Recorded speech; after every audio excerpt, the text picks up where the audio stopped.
दोस्तों नमस्कार। बोलो तो सब सुनेंगे हमारे इस पॉडकास्ट चैनल में आपका तहे दिल से हम हार्दिक स्वागत करते हैं। हम दुनिया की कोई भी शय हो उसके माहौल में आपको लेकर जाते हैं, कोई भी विषय हो उसे छूने की कोशिश करते हैं। चलिए आज हकीकत और काल्पनिक दोनों दुनिया की हम आपको सैर करवाएंगे।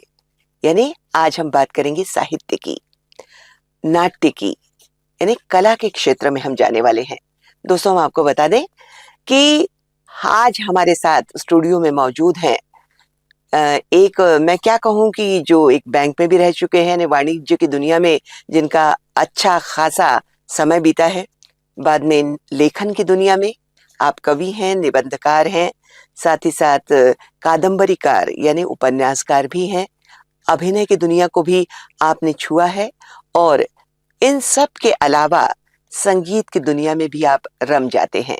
ऐसी नागपुर की जानी मानी शख्सियत डॉक्टर पराग घोंगे आज हमारे साथ हैं। उनका हम बहुत बहुत स्वागत करते हैं हमारे श्रोताओं की ओर से और आप सभी देखने वालों की ओर से। सर नमस्कार। नमस्कार नमस्कार। सर आप सबसे पहले तो आप जैसे ही आपने बताया कि सालों बीते आपके बैंक में, तो बैंक में तो भैया कैश होती है और उसको यानी उसे गिनो, लोगों के पैसे जमा करो और पैसों में खेलो। तो पैसों की दुनिया से कहाँ आप साहित्य की दुनिया में आ गए? एक्चुअली मैं साहित्य की दुनिया में ही था। अच्छा, तो फिर ये मार्ग गलत हो गया। हाँ, बहुत लोगों ने मुझे ये कहा जी कि आपको तो बैंक नहीं चुनना चाहिए था। हाँ लेकिन मैं ये जानता था और मेरी माँ भी मुझे कहती थी कि घर गृहस्थी चलाने के लिए पैसा तो चाहिए चाहिए जी। सिर्फ साहित्य के जगत में रहने से या कल्पना के जगत में रहने से आप अच्छी जिंदगी बसर नहीं कर सकते। आपका दिमाग भर सकता है, पेट नहीं भरेगा। पेट नहीं भरेगा। और मेरी माँ शिक्षिका थी, हिंदी विषय पढ़ाती थी। हिंदी? हाँ। अरे वाह। और मेरे पिताजी एलआईसी में थे। हाँ। तो मेरा बचपन बहुत अच्छा बीता और जब मैंने नौकरी ज्वाइन की बैंक की, तब भी ऐसी जरूरत नहीं थी घर की कि मैं नौकरी करूं।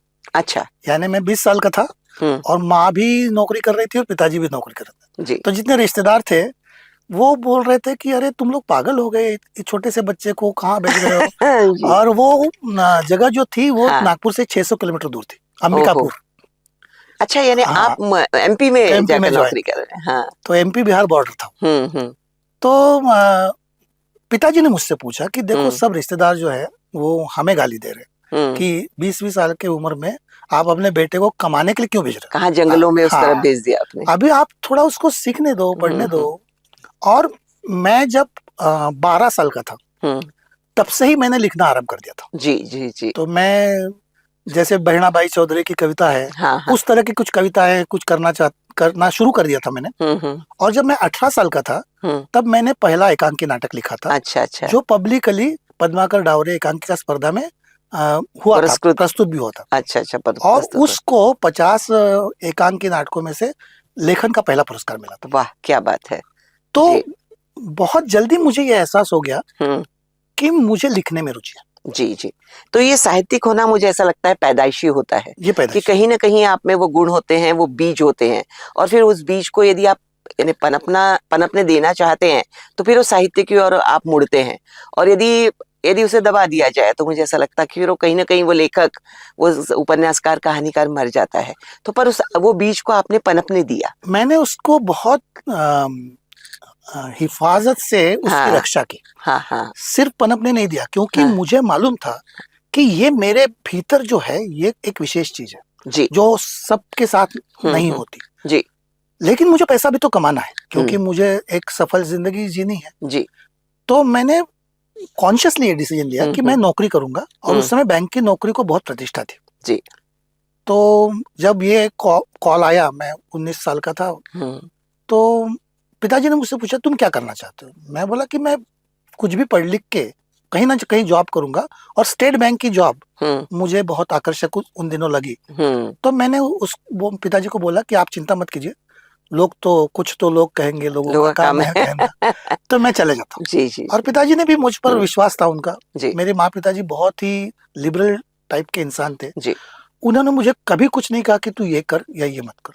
उन्होंने यहाँ तक कि मुझे कभी पढ़ाई करने को भी नहीं कहा। वो कहते थे इतना पढ़ाई मत कर। हाँ, ये उल्टा है। तो मैं ऐसे मतलब मेरी यह परवरिश रही है बचपन से कि मुझे बहुत अच्छे माँ बाप मिले। मेरी माँ कविताएं लिखती थी, मेरे तो पिताजी, ये गुण उधर से आया। हाँ, हाँ, पिताजी मेरे नाटक लिखते थे। अरे वाह। वो एक निर्देशक थे, एक हाँ, अभिनेता थे जी। और वो मेरे पहले गुरु थे।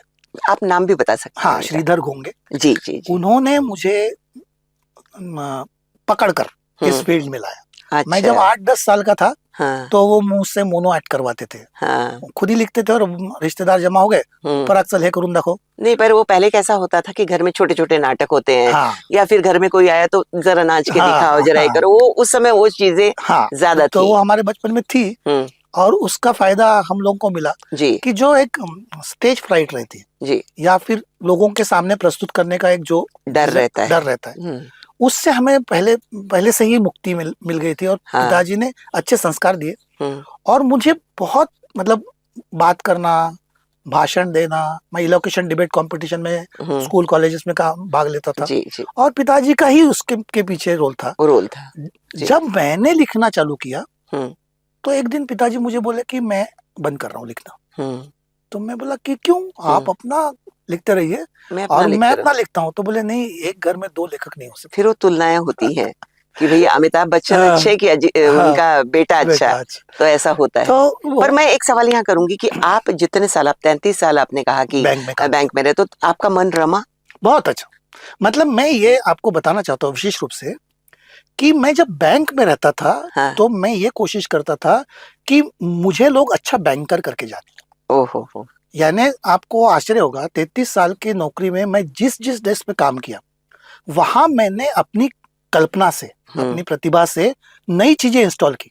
वाह। ये जो हो नहीं सकता। बताइएगा कि बैंक में नई चीजें क्या हो सकती हैं? जैसे उदाहरण के लिए मुझे पेंशन डेस्क पर भेजा जी, तो पेंशन डेस्क पर मैं जब गया तो उसके पहले तक क्या था कि वो बेचारे आते थे पेंशनर और नवंबर महीने में उनको यहाँ का दाखला, हयाती सा दाखला। तो यहाँ ये लोग क्या बोलते थे कि आप अपना पीपीओ नंबर बताओ।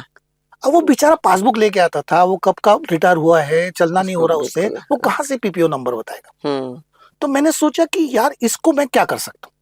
तो मेरे पास तो सारे पीपीओ नंबर थे क्योंकि 1000 पेंशनर थे, उनकी सारी फाइलें मेरे पास थी।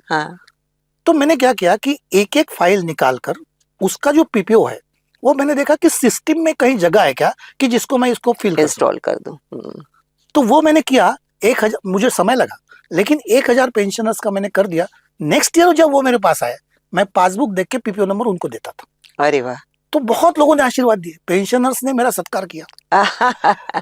जब मैंने बैंक छोड़ी आफ्टर 33 इयर्स, तो एक रिटायर्ड एजेंट मुझे बोले कि Parag, this is a loss to the entire bank, not to this branch. तो हम जहां से भी निकले वहां नाम करके निकले। मेरा ऐसा कहता है कि अगर मैं साहित्यिक हूँ और साहित्य की दुनिया में मैं इतना काम कर रहा हूँ और मैं लोगों को कुछ बता रहा हूँ, समाज को कुछ बता रहा हूँ, तो मेरी जिम्मेदारी ज्यादा है जी कि जब मैं बैंक में रहूं तो मैं अच्छा बैंकर बनूं जी। और इसलिए मैंने जितना भी देर में बैंक में रहा तो मैंने बैंक का ही सोचा और बैंक के लिए ही काम किया। उसके बाद मैं ये कहता था कि अभी मेरी बैंक की छुट्टी हो गई, अब मैं लेखक हूँ, अब मैं अभिनेता हूँ। अब यहाँ लेखक की बात कर रहे हैं तो बहुत विधाएं होती हैं साहित्य की। आप निबंधकार बन जाइए, लेखक बन जाइए, आप आलोचक बन जाइए, आप कहानीकार बन जाइए, आप पटकथा लेखक बन जाइए, ये बहुत सारी विधाएं। पर उसमें घर में भले ही आपके नाटककार हो, पर नाटक एक अलग सी, जहां पर आप पूरे एक क्या कहते हैं, एक जिंदगी को जिंदा करते हैं, उस जिंदगी को आप लोगों के सामने लाते हैं। तो आपने नाटक ही क्यों चुना? आप साहित्य की बाकी भी विधाएं चुन सकते। हाँ, चुन सकता था, लेकिन नाटक मुझे ऐसा लगता है कि शायद डायलॉग्स लिखने की क्षमता मुझ में थी जी। और मैं दृश्यों को इमेजिन कर सकते थे। हाँ। तो ये मुझे ऐसा लगा कि ये 2 चीजें मेरे पास है। मतलब जो कोई भी चीजें मैं देखता हूँ, नाटककार बहुत कम होते हैं, कम होते हैं। हाँ। और मुझे जो हो रहा है वो दिखता भी है और वो सुनाई भी देता है। अरे वाह। तो ये 2 अगर कर सकते हैं आप, ये 2 चीजें अगर आपके पास है तो आप नाटककार बन सकते हैं। और चूंकि 18वें साल में मैंने मेरा पहला नाटक लिख दिया था और उसको एक पुरस्कार मिला था, तो उसके कारण मेरा ये पक्का हो गया कि ये लोगों को अच्छा लग रहा है। हाँ। और फिर मैं 40 साल तक नाटक लिखता रहा, 30-40 बड़े छोटे नाटक मैंने लिखे जी जी जी। और मैं बैंक में था, तब भी बैंक के बाहर का जो मेरा समय था वो मेरा कला के क्षेत्र में ही जाता था। मैं बैंक के बाकी लोगों को जैसा नहीं था कि सिर्फ बैंक के बारे में बात करूं या सिर्फ बैंक में ही समाया रहूं। बहुत सारे ऐसे मेरे दोस्त तो बहुआयामी व्यक्तित्व आपका। हाँ, यानी मुझे ऐसा लगता था कि देखो जैसे जीवन जीने के लिए पैसा कमाना जरूरी है, एक स्थिरता होनी चाहिए, उसी तरह एक कलाकार को भी जीवित रखने के लिए अपने आप को एक माहौल भी देना चाहिए। क्रिएटिव भूख होती है, उसको उसका शमन होना चाहिए। मुझे ऐसा लगा कि मेरे पास वो दो चीजें हैं कि मुझे एक कलाकार करके जीना है, उसकी चाहत है, और मुझे स्थिर जीवन भी चाहिए। जी जी। सर, जब हम कुछ लिखते हैं या जैसे मैं कहानियां लिखती हूँ या कविताएं लिखती हूँ, तो मुझे बड़ा शौक है कि मैं पढ़ती हूँ, यानी पढ़ने का एक शौक रखना भी चाहिए। तो बाकी कलाकारों को पढ़ते हैं या बाकी जो कविताएं लिखी गई हैं वो पढ़ते हैं या बाकी के लेख पढ़ते हैं, तो हम आदर्श मान लेते हैं कि ये मेरे लिए एक आदर्श है कि इसके शिखर को छूना मुझे आना चाहिए। तो आपके समय में भी बहुत शिखर होंगे, बहुत ऊंचाइयां होंगी, तो किन्हें पसंद किया आपने? मैं 10-12 साल का था तब से मैंने पढ़ना चालू किया। जी जी। और मैंने मराठी के सारे उपन्यासकार, बिल्कुल हरिनारायण आप्टे से लेके इवन हिंदी के मृदुला गर्ग, ये सारे लोगों को मैं पढ़ता था। और मुझे ऐसा लगता था कि नाटककारों में विजय तेंदुलकर मेरे, अगर आप आदर्श की बात करें, तो विजय तेंदुलकर मेरे आदर्श इसलिए भी है, सखाराम बाइंडर, क्योंकि नहीं उनके पास एक वेरिएशन, मतलब ऐसा नहीं है कि विजय तेंदुलकर एक नाटक दूसरे जैसा है। जैसे आप देखो, अगर सतीश आयकर जी की बात करें आप, तो उनके सारे नाटकों में ना एक समानता है ना, लेकिन विविधता तेंदुलकर जी में है। इसलिए मुझे ऐसा लगता था कि विविधता ही महत्वपूर्ण है। नहीं, वो जो मैं आपके सारे नाटक देखती हूँ, जैसे वाळूचं घर, अंधार कैद, प्रतिध्वनि, सखी ग सखी, तो इनके विषय क्या है ये भी थोड़ा मुझे ऐसा लगता है कि हर एक के विषय कुछ अलग अलग है। बिल्कुल अलग है, क्योंकि नाम भी अलग अलग है। अब जैसे वाळूचं घर, ये जो नाटक था, ये नाटक मैं जब 32 साल का था तब मैंने लिखा जी, और वो नाटक पूरे महाराष्ट्र में उसको प्रथम आया और उसको 8 राज्य पुरस्कार मिले थे उस साल। तो 93 की बात है जी। उस समय मैंने लस्ट फॉर लाइफ नाम की कादम्बरी उपन्यास पढ़ी, जिसमें फिल्म भी बनी थी। तो वो मुझे वो जो चित्रकार का एक सपना, लाइफ है, लाइफ, तो वो मुझे बहुत रोचक लगने लगा। और मुझे ऐसा लगने लगा कि कला की बात हमें अगर करनी है कि कला में क्या श्रेष्ठ होता है, कला किस तरह से पनपती है, बढ़ती है, फलती है, फूलती है, उसके ड्रॉबैक्स क्या है, अच्छा, कलाकार और कलाकार का जीवन, इसमें क्या अंतर्विरोध होता है, हो सकता है, विरोधाभास क्या है, ये सब मैंने उस नाटक में दिखाया है कि एक पेंटर है, उसका एक निजी जीवन और उसका एक कला का भी जीवन। वो एक सूर्यास्त की प्रदर्शनी आयोजित करता है जहांगीर आर्ट गैलरी में, फॉर एग्जाम्पल, तो 100 प्रकार से सूर्यास्त को वो चित्रित करता है और बड़ी प्रशंसा होती है उसकी। और उसको लगता है कि ये प्रशंसा जो मेरी हो रही है ये एक्चुअल फेलियर्स की प्रशंसा है। अरे क्यों? क्योंकि मैं 100 बार गलत कर रहा था और इसलिए 100 बने। और फिर कुछ साल बाद वो समुद्र के एक गहराई का एक चित्र बनाता है और पहला ही चित्र उसे लगता है कि यार यहाँ मैं पहुंच गया। तो पूरे गैलरी में वो एक ही चित्र लगाता है। तो सारी कला की दुनिया जो है वो उसको गाली गलौज करती है, उसको कि इतने सारों के बीच में ये कहां से आया, ये एक ही चित्र पूरे इसमें, तो ये अपने आप क्या समझ रहा है जी। यानी कलाकार को जिस कलाकृति ने इतना कुछ दिया उसको मानसिक शांति दी, उसको लोग किस तरह देखते हैं। तो ये कला के जीवन का भी जो अंतर्विरोध है वो सारा उस घर में था। अंधार कैद एक एकांकी नाटक है जिसमें एक अंध व्यक्ति है और वो गणेश मंदिर में हमेशा जाता है और उस वो गणेश मंदिर जो है वो जैसा अपना टेकड़ी उस गणपति वैसा कुछ है। और रात को 8:30 बजे पुजारी दरवाजा बंद करके चला जाता है। तो ये चूंकि अंधा है, इसको पता नहीं चलता पुजारी चला गया। और उसी समय उसी रात एक युवती भी वहां पे है और वो भी उसको भी पता नहीं चलता कि दरवाजा बंद हो गया। अब ये दोनों रात भर क्या करते हैं, तो ये दोनों रात भर एक खेल खेलते हैं कि जिसमें इस अंध व्यक्ति की सारी कहानी पूरे नाटक में उजागर हो जाती है। अरे वाह, तो यानी आपकी हर इसमें कुछ इनोवेशन है, हाँ, नया है। और ये पूरे महाराष्ट्र में लोगों ने इसको खेला। हाँ, पूरे महाराष्ट्र में इसको बहुत ज्यादा क्या बोलते प्रसिद्धि मिली। और प्रतिध्वनि एक सोशल ऑर्गेनाइजेशन पे मेरा नाटक है। अच्छा, कि एक सोशल ऑर्गेनाइजेशन है और वो काम करते हैं, तो वहाँ के जो लोग हैं समाज सेवा करते करते करते उनको ऐसा लगने लगता है कि हम ही कुछ है।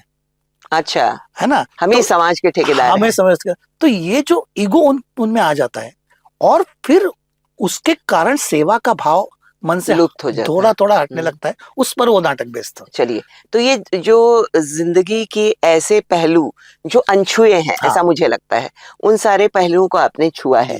और सखीगा सखी के बारे में भी, सखीगा सखी भी एक ऐसा नाटक था कि जिसमें जैसे अपना ये पॉडकास्ट चल रहा है, तो नाटक शुरू होता है तो एक पॉडकास्ट चल रहा है जी, और एक महिला दूसरी महिला का इंटरव्यू ले रही है।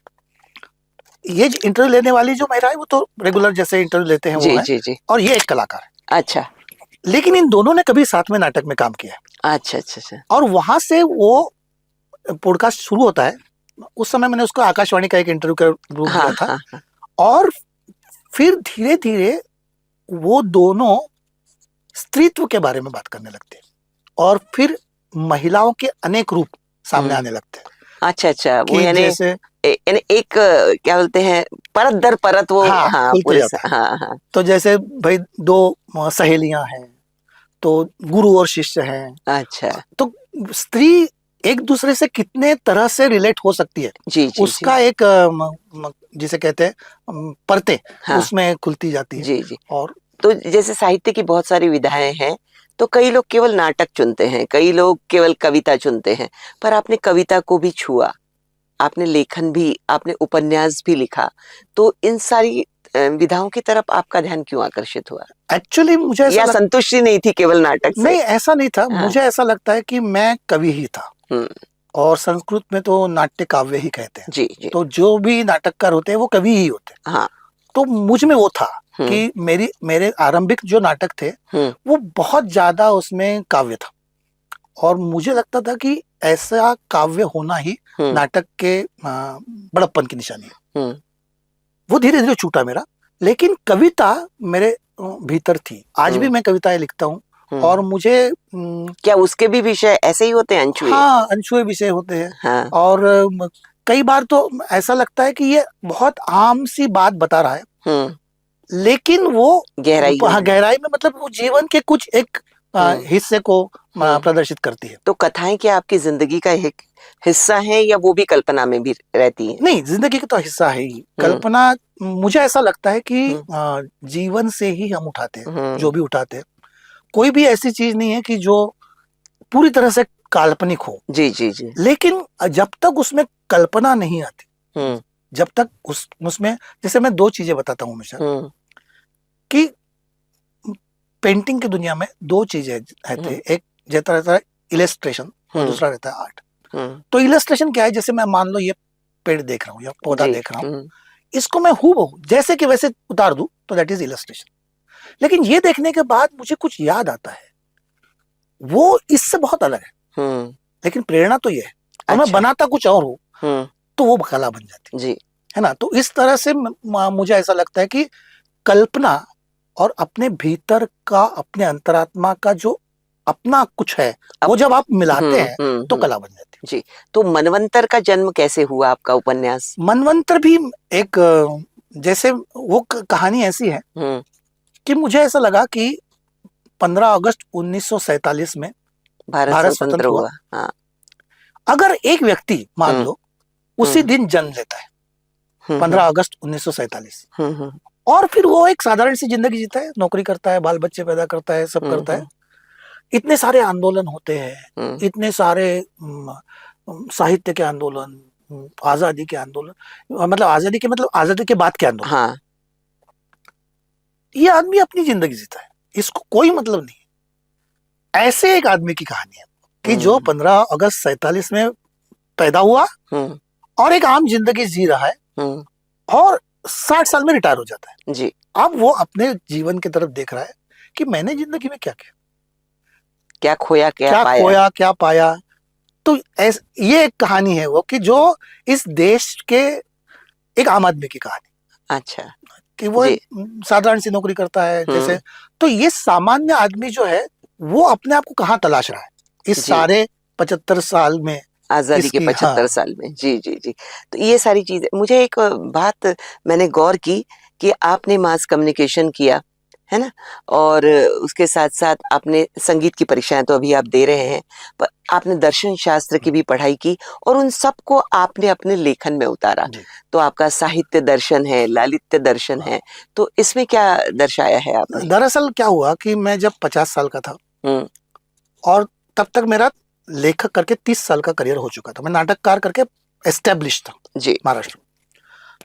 तो मुझे अचानक ऐसा लगने लगा कि शायद मैंने इस परंपरा को ठीक से समझा नहीं, मतलब ग्रीक थिएटर परंपरा को, नाटक की परंपरा, नाटक की परंपरा कि ग्रीक थिएटर के बाद अगर शेक्सपियर का थिएटर आया है तो क्यों आया है, उसके बाद इब्सन का थिएटर आया तो कैसे आया है। पर आपने नाट्य शास्त्र में पदवी है आपकी? हाँ, नहीं तो वो करते करते मैंने 50वें साल में पदवी लिया। ओहो। हाँ, तो मैं बीच में नहीं पढ़ा, मैंने इंट्यूशनली लिखता रहा नाटक। अच्छा, और वो लोगों को अच्छे भी लगने लगे। मैंने सोचा कि इस परंपरा का मैंने अभ्यास नहीं किया है, इसलिए मैंने 50वें साल में मास्टर ऑफ फाइन आर्ट्स को एडमिशन ली एज अ स्टूडेंट। और फिर मैं इस परंपरा का अभ्यास करने के लिए गया था। मुझे डिग्री लेनी नहीं थी क्योंकि मुझे नौकरी तो थी, मुझे उससे पैसा नहीं कमाना था, तो सिर्फ ज्ञान की साधना करने के लिए मैंने ये एमएफए किया। और मुझे ऐसा बहुत मजा आने लगा कि भैया अभी तक जिनके बारे में हम सुनते थे, अगर ग्रीक ट्रेजेडी से शेक्सपियर की ट्रेजेडी अलग क्यों है, कैसी है जी।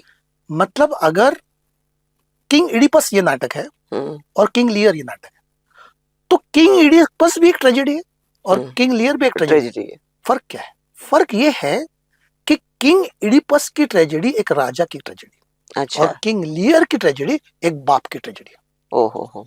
तो ये इनसाइट मुझे उस अध्ययन ने दी। मैं क्या लिखता हूँ वो परंपराओं में कहाँ ठहरता है, ये देखने के लिए आपने। तो और फिर उसके कारण आप समृद्ध भी होते हैं, क्योंकि आपको अगर ये पता चलता है कि आपका 2500 साल का इतिहास है जी। ये नाटक जो मैं आज लिख रहा हूँ ये 2500 साल से लिखा जा रहा है, तो फिर उसने आज तक क्या किया, ये जैसे जैसे आपको पता चलता है।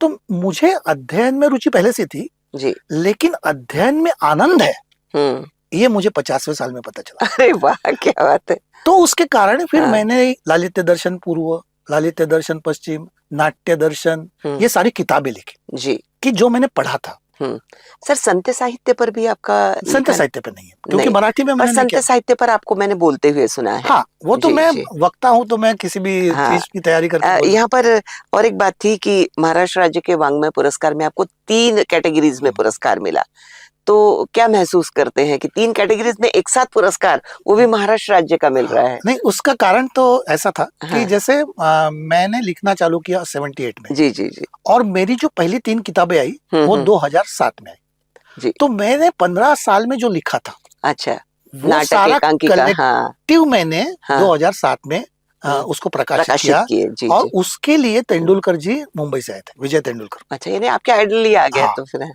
पुष्पाताई भावे और महेश कुंजवाल, ये 3 लोग स्टेज पर थे और उसका जो विमोचन हुआ, तो ऐसा नहीं था कि वो 1 साल में मैंने लिखा और 2008 में उसको पुरस्कार मिल गया। 78 से 2007 तक मैंने जो लिखा उसको 2008 में 3 पुरस्कार मिले, लेकिन वो जो देखते हैं कि पब्लिश कब हुई 2007 में, अच्छा, तो वो गई कब 1 साल के भीतर में, 1 साल के भीतर में, तो इसलिए उसके पुरस्कार जो है वो 1 साल में मिले, लेकिन वो लेखन 1 साल का नहीं जी जी, वो 15 साल। अब नाट्य शास्त्र आपने पढ़ा तो आपने तो उसको क्या कहते हैं, उसको पूरा घोल के पी गए, यानी उसका चौथा निकाल दिया कि भरत मुनि के नाट्य शास्त्र पर आपने लिख दिया।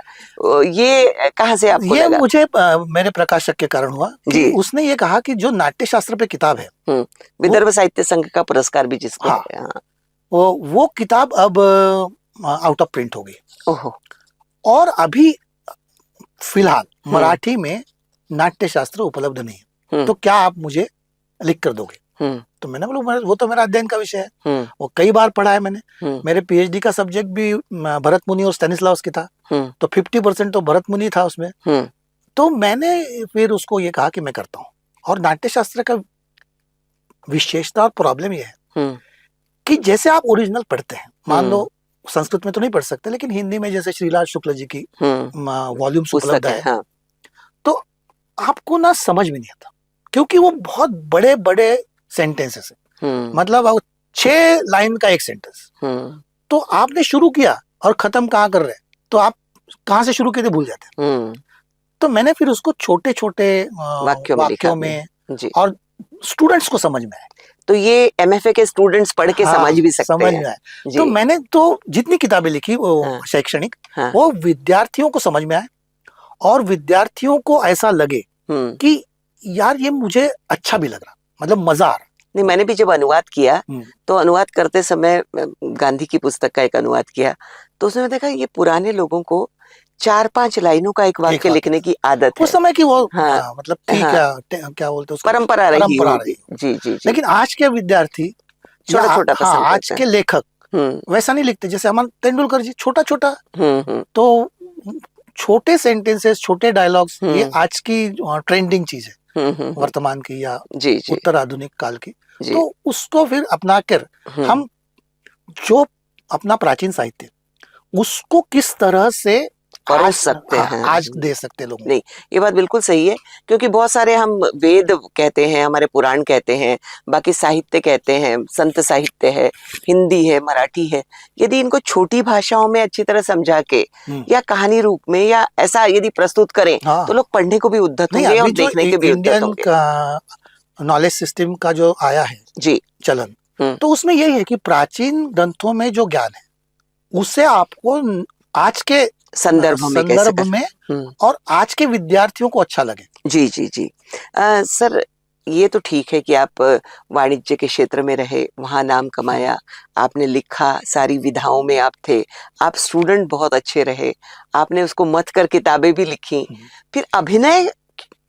हाँ, हुआ यूं कि मैं जब 50वें साल में मास्टर ऑफ फाइन आर्ट्स को गया, तो इंदुरकर जी ने मुझे ये कहा कि ये नाटक में पराग तू काम करे। हालांकि मेरा स्पेशलाइजेशन डायरेक्शन था। अच्छा। तो मैंने उनसे कहा कि सर आप मुझसे ना स्टेज पर झाड़ू मारने को कह दो मुझे, लेकिन मैं मुझसे एक्टिंग मत करवाओ, तो मुझे डायरेक्शन करने दो। तो बोले ठीक है, करे ना करना तू डायरेक्शन, लेकिन इसमें काम भी कर ले। तो वो मुक्ति नाम की एक एकांकी नाटक जो अंधार कैद का ट्रांसलेशन था, वो मैंने किया हिंदी में जी। और एकेडमिक स्टाफ कॉलेज में उसके हमने बहुत सारे शो किए, और उस दौरान मतलब 2010 में मैंने उसके लगभग 25 शो कर डाले। अच्छा। और मुझे लग गया चस्का, मुझे ऐसा लगने लगा कि अभिनय में ही रस निष्पत्ति है। अच्छा। तो इसी में तो आनंद है। तो ये इस बात को आप मानते हैं कि यदि एक चीज का चस्का लग जाए, चाहे लेखन का, चाहे डायरेक्शन का, चाहे पढ़ने का, तो वो छूटता नहीं। तो उसके बाद से मेरा अभिनय चालू हुआ कि यहाँ तक कि फिर मैंने नवाजुद्दीन सिद्दीकी के साथ ठाकरे फिल्म कर ली। अरे वाह। एक थी बेगम सीजन 2 में काम कर लिया। अघोर कोई थे, अघोर में भी था मैं। हाँ। और एक थी बेगम सीजन 2 में मैं। तो ये महज इत्तेफाक था काम करना या फिर ये? नहीं, इत्तेफाक था, क्योंकि मैं वो जो राजेश मापुस्कर जी है जो 3 इडियट्स के एसोसिएट डायरेक्टर थे, उन्होंने मेरा मुक्ति देखा। अच्छा। नागपुर में। हाँ। और उनको बहुत अच्छा लगा मेरा काम, और उनके जो भाई है रोहन मापुस्कर, वो कास्टिंग डायरेक्टर है। ओके। तो फिर भाइयों में कुछ बात हुई होगी कि बहुत अच्छा अभिनेता है नागपुर का। वैसे तो वो अपने मुंबई में बहुत सारे अभिनेता है। हाँ। लेकिन जब ठाकरे की बात चली तो उनको ऐसा लगा कि पहले जो मेयर थे शिवसेना के, अच्छा, हेमचंद्र गुप्ते, उनकी शक्ल मेरे से मिलती है। और ये उन्होंने फेसबुक पे मेरे फोटो देखकर उसको फोटोशॉप करके तय किया। अरे वाह। हाँ। और फिर मुझे उनका कॉल आया कि सर ऐसा ऐसा रोल है, तो आप करेंगे क्या? तो मैं बोला सवाल ही नहीं था, मापुस्कर जी की फिल्म है। मतलब क्या आपको क्या महसूस करते हैं? प्रोफेशनलिज्म ज्यादा है, बहुत ज्यादा प्रोफेशनलिज्म है, लेकिन आपको इज्जत भी, आनंद भी, इज्जत भी। मतलब मैंने बताता हूँ आपको कि जैसे मेरे पास अभिनय चिंतन उस समय मैंने लिख ली थी। अभिनय चिंतन ये किताब ऐसी है जिसमें भरत मुनि, यशवंतराव चौहान का जिसको पुरस्कार है, 1 लाख रुपए का। भरत मुनि, स्टैनिस्लावस्की, ऑर्थो, ग्रोटोस्की और ब्रेख्त, इनके अभिनय चिंतन का वो कंबाइंड स्टडी है। अरे वाह। तो मैंने नवाजुद्दीन से जब मैं पढ़ते समय बहुत ये नहीं लगता कि बहुत बृहद चिंतन हो जाता है पढ़ते? हाँ। कितना समय देते हैं आप पढ़ने के लिए एक दिन? देता हूँ मैं 3-4 घंटे तो देता ही। अच्छा अच्छा। और जब ऐसा कोई प्रोजेक्ट होता है तो ज्यादा देता हूँ। अच्छा। तो मैं पहले दिन जब नवाजुद्दीन सिद्दीकी से मिला, तो वो NSD हुए और वो पढ़े लिखे एक्टर है, तो मैंने कहा सर मैंने एक अभिनय चिंतन नाम की किताब लिखी है, अभी तो आप ठाकरे जी के किरदार में हैं, लेकिन मैं वो आपको गिफ्ट करना चाहता हूँ। तो बोले उसमें क्या है? तो मैंने बोला कि भरत मुनि, स्टैनिस्लावस्की, ऑर्थो, ग्रोटोस्की और ब्रेख्त, इनका अभिनय चिंतन है। तो बोले ग्रोटोस्की तेरे को समझ में आया? बोला सर किताब लिखिए। तो मुझे तो नहीं समझ में आया था, मैंने तो ऑप्शन में डाल दिया था जब NSD कर रहा था। तो लेकिन मैंने वो किताब उनको दी, बोले मराठी मुझे समझ में नहीं आएगा, लेकिन देखता हूँ मैं कैसे उसको पढ़ना। तो मतलब उसको क्या बोलते हैं, वहां पे बहुत इज्जत मिली। मतलब सेट पे चाहे वो नवाजुद्दीन सिद्दीकी हो या डायरेक्टर हो, डायरेक्टर जी मेरे को पहली बार मिले तो जब उनको पता चला तो बोले इतने बड़े लोग मेरे फिल्म में हैं, मुझे तो पता ही नहीं। और पूरे फिर शूटिंग के दौरान वो मुझे प्रोफेसर साहब कहते थे, क्योंकि उस समय मैं बीवोक पढ़ाता था VMB कॉलेज में। तो वो भी मुझे पूछना है कि फिर आप यानी नाट्य शास्त्र पढ़ाते पढ़ाते आप प्रोफेसर बन गए। लोगों को यानी लोग तैयार करने लगे कि जो नाट्यकार हो या नाट्यकर्मी हो, उनको आपने तैयार किया। यहाँ पर एक सवाल मेरा ये था कि आपने संयोजन बहुत किया है। तो संयोजन सबसे कठिन कला है कि हम अपनी ओर से एकल रूप से हम बहुत सारी चीजें करते हैं, लिखना, पढ़ना, ये वो, अभिनय, सब कुछ। पर संयोजन यानी 10 लोगों को एक साथ, इसका मतलब आप डायरेक्शन बहुत अच्छी तरह कर सकते हैं। ये मैं कह सकती करता हूँ मैं, जी जी, क्योंकि अभी मैं डायरेक्टर करके भी मेरे जो प्लेस हुए वो सारे बहुत सफल। तो संयोजन में आपने क्या क्या संयोजित किया है बताइए। सबसे पहला मुझे मौका मिला जब मैं अखिल भारतीय मराठी नाट्य परिषद के कार्यकारिणी पे आया। जैसे मैं अभी विदर्भ साहित्य संघ की कार्यकारिणी में आया हूँ जी, पहली मीटिंग में। और उस समय इत्तेफाक ये है कि गिरीश गांधी ही उसके अध्यक्ष थे। अच्छा, जैसे अभी विदर्भ साहित्य संघ 30 साल पहले की बात बता रहा हूं। तो मैंने पहली मीटिंग में ये कहा कि जैसे हम लोग पेरेंट बॉडी है नाटक वालों की, तो हमें कुछ इनके लिए करना चाहिए। तो बोले क्या करना चाहिए? उन्होंने पूछा क्या करना चाहते हो? मैं बोला कोई महोत्सव करते हैं जहां पर इन लोगों को सम्मान दिया जाए और उनको ऐसा लगा कि ये अपना फेस्टिवल है। तो बोले तुम जिम्मेदारी लेते हो? बोला हाँ। तो दीप रंग नाम का एक महोत्सव वो मैंने प्लान किया, उसको एग्जीक्यूट किया और वो बहुत सफल हुआ। मैंने आज भी 30 साल बाद लोग उसकी याद करते हैं। उसको जो पब्लिसिटी मिली वो देखकर सांस्कृतिक मंत्री ये बोले कि ये कैसे क्या हुआ? तो लोगों ने बोला ये पराग के कारण हो। तो मुझे समझ में आया कि विशुद्ध अंतःकरण से अगर आप काम करते हैं तो लोग आपके साथ जुड़ते हैं। जी बिल्कुल। और मेरा सभी से बहुत अच्छा कनेक्शन है। मतलब पूरे लाइफ में, अब मैं 66 साल का हूँ, मेरा कोई शत्रु नहीं है, मेरे किसी के साथ झगड़ा नहीं, मैं किसी के साथ स्पर्धा नहीं करता।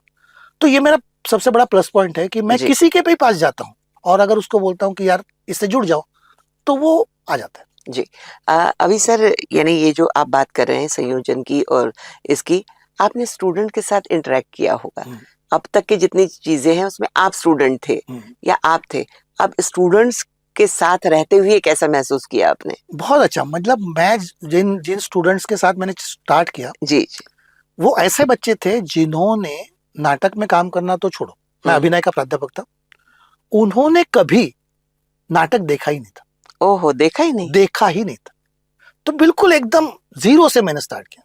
तो मैंने उनकी रुचि डेवलप करना और एक एक चीज को मानना पड़ा होगा आपको। हाँ, तो मैंने उनको सिखाना आरंभ किया बिल्कुल उनके लेवल पे जाके। यानी सारा तुम्हारा जो ज्ञान है वो जब तक बच्चों को समझ में नहीं आया ऐसे फॉर्मेट में आप नहीं डालते तब तक आप बच्चों का इंटरेस्ट डेवलप नहीं कर सकते। जी, तो वो मैंने चालू किया। आज मेरे बच्चे नेट है ड्रामा में, NSD है, मेरे बच्चे आज शेक्सपियर के नाटक करते हैं, इब्सेन के नाटक करते हैं और मुझे ये बोलते हैं कि सर आपने हमारे अंदर नाटक के प्रति प्रेम निर्माण किया, फलश्रुति मिल गई आपको। हाँ, तो ये मुझे ऐसा लगा कि एक तो मैंने कभी ये नहीं माना कि मैं कोई उनसे बहुत ज्यादा जानकार हूं, मैंने ये माना कि वो मेरे दोस्त हैं। जी। दूसरा, मेरे पास जो बच्चे आए उनमें से कुछ लोग मेरे से ज्यादा जानते थे क्या, इलेक्ट्रॉनिक। यानी मेरे यहाँ ऐसा कोर्स था वो कि छठे सेमेस्टर में आपको एक डॉक्यूमेंट्री बनानी है या शॉर्ट फिल्म बनानी है या कुछ ऐसा करना है इलेक्ट्रॉनिक। वो मेरे बच्चे ट्रेंड थे, मतलब कोई आप एक विषय दे दें तो उस पर वो बना दें। हाँ नहीं, वो मान लो एडिटिंग का डिप्लोमा करके आभास पेंडारी आया, वो मेरा बेवक का स्टूडेंट है। अच्छा अच्छा, फॉर एग्जाम्पल, हाँ, उनसे मैंने ये टेक्निक सीखा। अच्छा, कि यार एडिटिंग कैसे करते हैं, ओके, कौन सी चीज इंपॉर्टेंट है, हाँ, मतलब प्रभावी क्या होगा ये मुझे मालूम था, लेकिन टेक्निकली कैसे करना, प्रभावी कैसे करना, हाँ, टेक्निकली कैसे करना, ये मैंने उनसे सीखा जी। तो इसलिए वो मेरे स्टूडेंट भी थे और मेरे टीचर भी थे जी। तो ये जो एक टॉगल रिलेशनशिप हमारा हुआ, हाँ, उसके कारण वो मेरे से जुड़े। उनको ये नहीं लगा कि ये कोई टीचर है या ये कोई अपने ही बीच का एक कोई व्यक्ति, अपने बीच का एक व्यक्ति है जो शांति से सुनता है, अगर अपनी कोई बात कहो तो उसको तवज्जो भी देता है, अगर कोई डिफिकल्टी है तो उसको सॉल्व करने की भी कोशिश करता है। जब जब आप उसके दोस्त नहीं बन जाते, हाँ, तब तक आप ये नहीं हासिल कर सकते। सर, मैं 3 चीजों के बारे में पूछूंगी। सेल्फ पोर्ट्रेट, ये आत्मचरित्र है, आत्मचरित्र, ये आपका आत्मचरित्र है। तो आदमी आत्मचरित्र लिखते समय थोड़ा सा कहीं ज्यादा कहीं कम हो जाता है, तो ये प्रकाशित है सर? ये प्रकाशित। अच्छा, और इसका भी एक मैं किस्सा बताता हूँ आपको कि जब लॉकडाउन था तो मुझे ये समझ में आया कि अब आगे का तो कुछ दिख नहीं रहा, तो पीछे चलते हैं। तो मैं रोज लिखता था और उसको मैंने फेसबुक पे एपिसोडिक पद्धति से प्रकाशित किया। क्या बात है, ये अच्छा है, अपनी पूरी जिंदगी को एपिसोड बना एक एपिसोड, और वो पूरे महाराष्ट्र में पढ़ा लोगों ने। अच्छा, यानी अगर मैं किताब, आप लिखने में भी कंजूसी नहीं करते, आप बहुत बड़ा बड़ा लिख देते हैं। हाँ। जैसे हम लिखते समय 2 लाइन में ऐसा लगता है नहीं ठीक है, आप बहुत बड़ा बड़ा लिखते हैं। मतलब मुझे लोगों ने उस समय ऐसे पूछा कि 40 साल हो गए पराग, तू बैंक में जब ज्वाइन हुआ था, पहला दिन तुझे इतनी डिटेल के साथ कैसे याद है? तो मैं उनको ये बताता हूँ हाँ। कि देखो, जब ऐसे मुझे नहीं याद रहता, हाँ। लेकिन जब मैं लिखने बैठता हूँ तो सारा आ जाता है। आपने कहा ना विजुअलाइजेशन, हाँ, आप बहुत अच्छा करते हैं। तो मेरे पास आ जाता, तो वो मैंने पूरा बचपन से लेके, अच्छा, मैंने वो लिखा, हाँ, और उसमें ना एक्चुअली मैं बहुत कम हूँ। फॉर एग्जाम्पल, होता क्या है, जब आत्मकथा लिखते हैं आप अपने बारे में लिखते हैं। मैंने क्या किया कि मैंने अपने नाना जी के बारे में, दादाजी के बारे में, पिताजी के बारे में, बैंक के बारे में, बैंक में जिन लोगों ने मुझे सिखाया, मैंने जो 33 साल बैंक के देखे, उसमें बैंक किस तरह से परिवर्तित हुई, स्टाफ कैसा परिवर्तित हुआ, ये सारा लिखा। लेखन विखन सब आ गया उसमें क्या, वो पोर्ट्रेट हो गया आपकी जिंदगी, हाँ, का। और मुझ पर प्रभाव डालने वाले 40 लोगों के कैरेक्टर्स थे उसमें, हाँ, अलग।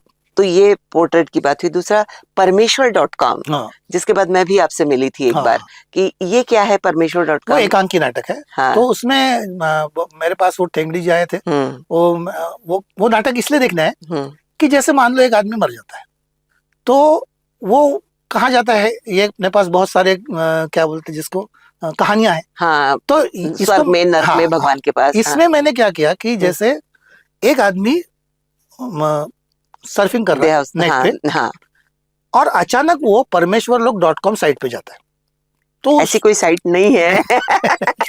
अच्छा, तो जाता है, हाँ, और वहां भगवान अपना प्रचार कर रहे हैं, अरे आ जाओ भैया तुम लोग मेरे साइट पे आ जाओ, यहाँ पे मैं आपको परमेश्वर लोक की सैर करा दूंगा, तो मार्केटिंग कर रहे हो। अच्छा अच्छा अच्छा अच्छा। और वो आता है और वो भगवान उसको सही में परमेश्वर लोक में ले जाते हैं, हाँ, और उसको दिखाते हैं कि ये हमारा यम दरबार है, ये हमारा यहाँ पे फलाना होता है, यहाँ ठिकाना होता है जी। और तुम लोग जैसे समझते हो वैसा कुछ नहीं है, यहाँ भी बहुत आनंद है। और तो ये सारा इमेजिनरी एक वर्ल्ड मैंने बनाया था जी। तो और कायांतर अभी आपका आया है, जिसमें आप महिला की भूमिका में दिख रहे हैं, तृतीय पंथी, मतलब ट्रांसजेंडर पे है वो, हाँ।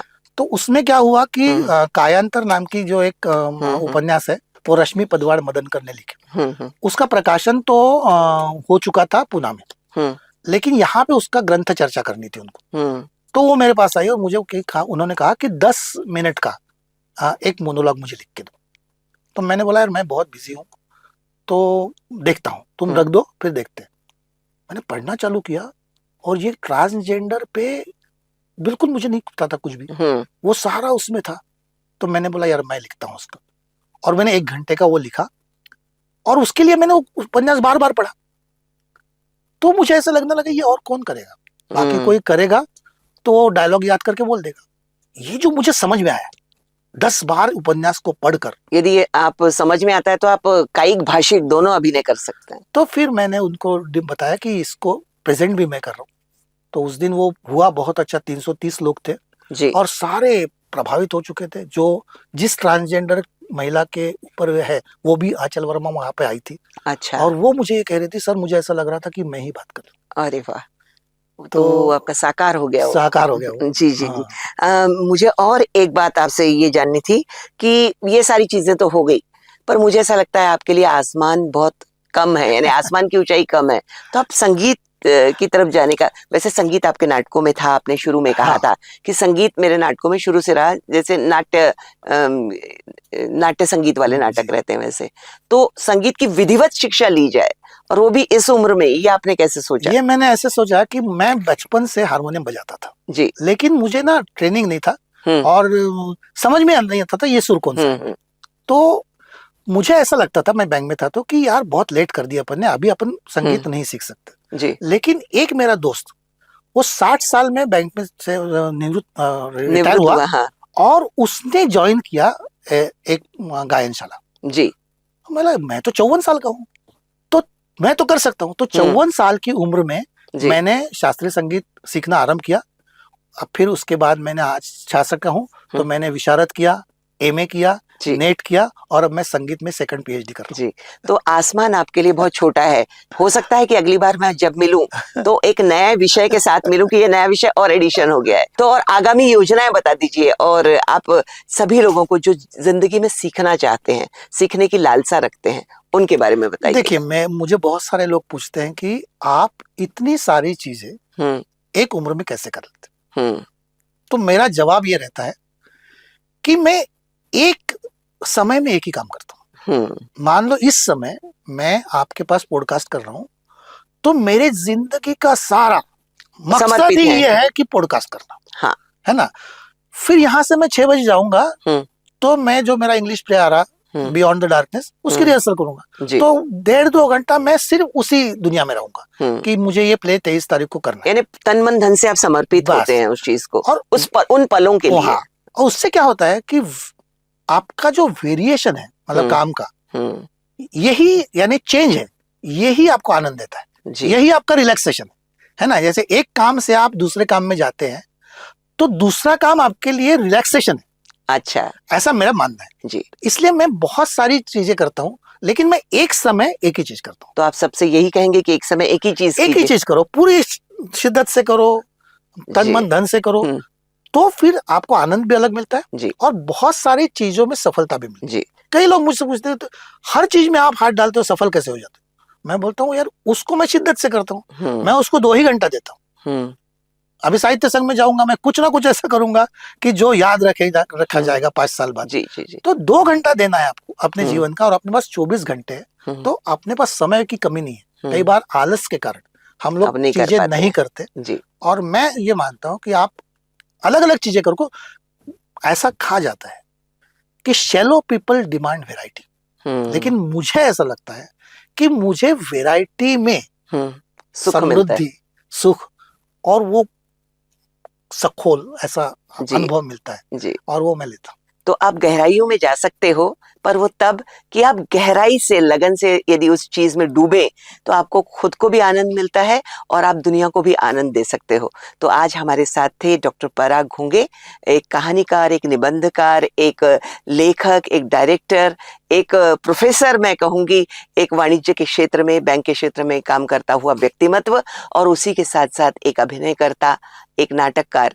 तो इतनी सारी वैरायटी आज आपने सुन ली, तो हम बहुत बहुत शुक्रिया अदा करते हैं डॉक्टर पराग घोंगे आपका कि आपने आज हमारे, यानी इतना पूरा विश्व आज एक घंटे में समेट कर ला दिया। तो अगली बार भी आपसे मिलने की उत्सुकता के साथ आपसे विदा चाहेंगे। धन्यवाद। तो दोस्तों, आप सुन रहे थे कार्यक्रम बोलो तो सब सुनेंगे। आज इस कार्यक्रम में डॉक्टर पराग घोंगे से हमारी बातचीत थी। तो यहाँ पर आपने सारी वास्तविक और काल्पनिक दुनिया में कैसे विचरा जा सकता है इसके बारे में जानकारी प्राप्त की। आपने कथा, निबंध, साहित्य और नाट्य क्षेत्र, और इसके अलावा भी दुनिया में बहुत चीजें हैं जो की जा सकती हैं हर क्षेत्र में, यदि उसे शिद्दत से की जाए। तो आप भी याद रखिएगा, हमारे इस चैनल को आप लाइक कीजिए, सब्सक्राइब कीजिए और आप देखते रहिए हमारा कार्यक्रम, हमारा पॉडकास्ट बोलो तो सब सुनेंगे।